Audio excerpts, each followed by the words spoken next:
just like that. 2022 will be over in just a few hours. So, tatakbo na ako. I'm happy to say kahit papano meron kaming something for Noche Buena.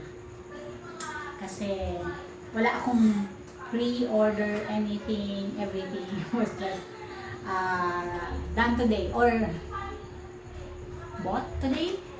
Kasi I tried to order yesterday but as expected, everything is fully booked. So I took my chance, punta lang kami and things turned out well.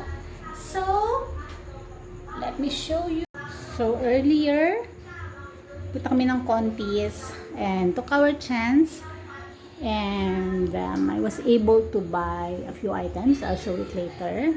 Kaya meron kaming some items from Contis including these assorted pastries.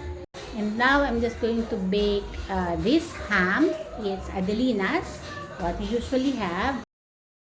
Sa loob na yung ham natin. And later, babalikan na lang natin. Yan. I think it's about past 11. And eto na ang aming New Year meal. So, nakapag-order nga kami sa Contis ng gambas, spinach cannelloni, lengua estofado, and we also got some assorted pastries. Then, of course, yung aming yearly ham. And, mabot pa rin kami ng cake sa Big Al's. So, yan.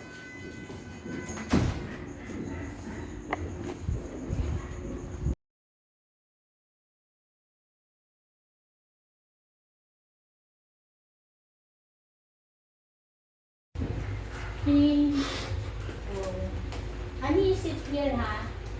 Beside ka para hindi kayo kulang magkakabi.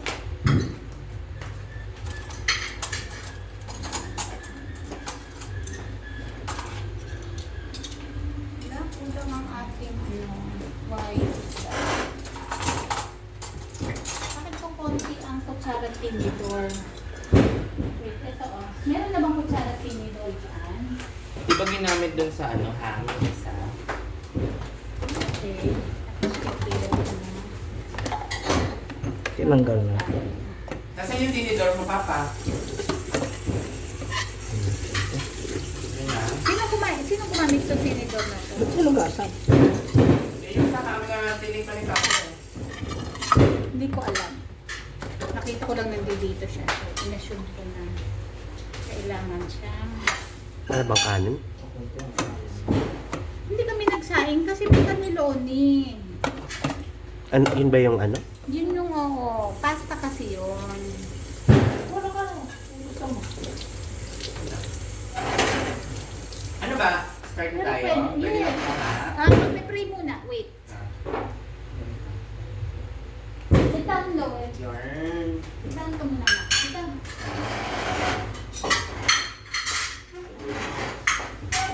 Pray muna.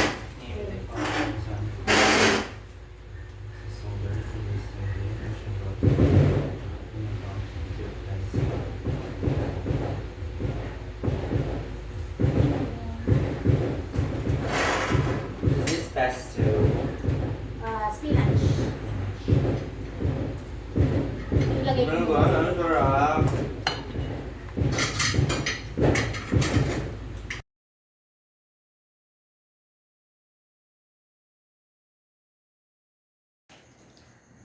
Okay, it's 2022.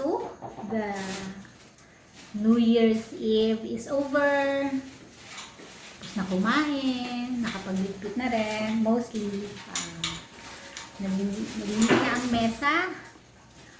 And nalagay na sa ref ang mga natirang pagkain. So, we have food for January 1 for the rest of the day. And yeah, just waiting for my food to go down and then time to go to sleep. Okay, as I said earlier, or as I was saying earlier, that's it for our new year. Wishing everyone a healthy, blessed, and happy 2022. See you next time!